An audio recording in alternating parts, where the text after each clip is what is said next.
All right, we're going to take you to Florida right now. We are waiting to hear from Donald Trump, no doubt reacting to all of these cross currents on terror today. Newt Gingrich has just introduced him. Where's Newt going? Is he leaving the building, or is he going to stick in there for the speech? Anyway, he revved up the crowd. This is a crowd that has been sort of a signature event. Donald Trump gets quite a few people in a room. And right now, polls have completely reversed in Florida. A little more than a couple of weeks ago, he was trailing. Right now, he is up by 2 points.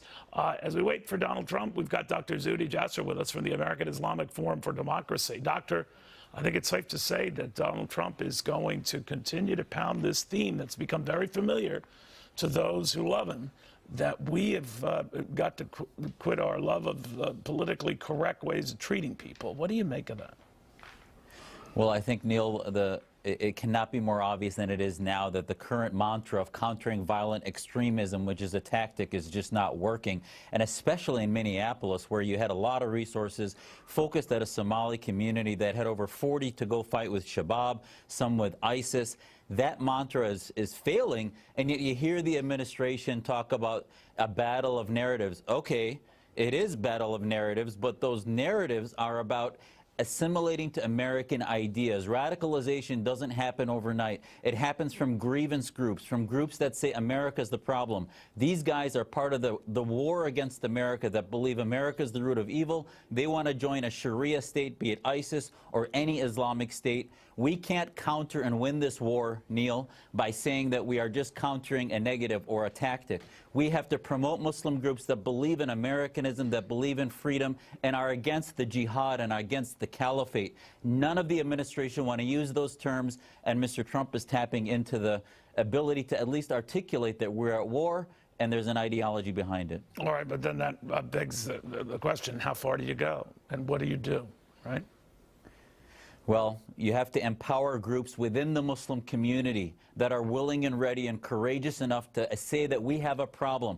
Not all Islam is the problem, but Islam, you can't say, does not have a problem. We have a problem within the House of Islam that needs America to start taking sides and no longer working with our so-called allies, which is like saying that the firefighters are also the arsonists, which is what happens when you work with the Saudis, the Qataris, the Turks, and others. How far would you take that? For example, I talked to Governor Cipollone of Minnesota, former governor there, who said that there is a very concentrated Somali population in Minneapolis. In fact, they used to call it Little Mogadishu, and yet there was a reluctance on some, not all, to go into that community and to ferret out the problems. Now, because it's been years since he was governor, I'm sure there are more problems. How far do you go? Donald Trump seems to be the opinion you go into those communities and race baiting or criticism be damned, you just deal with it directly. What do you think of that?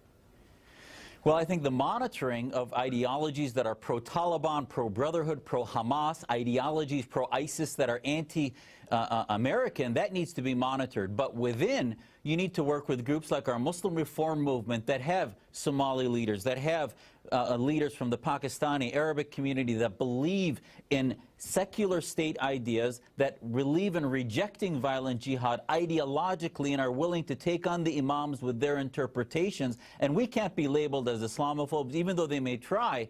Once you bond with the right groups internally, it's no longer going into those communities, you're working within them. But right now, we continue to collectivize them as a monolith. We let the Islamist groups speak for our entire faith community, which actually makes us work with the main problem, which are the grievance groups. I mean, we see even the New York, this bomber's father or family was suing the government in federal court. It's not a surprise. They're part of the grievance group mongering system that wants to say that the problem is America rather than internal reforms.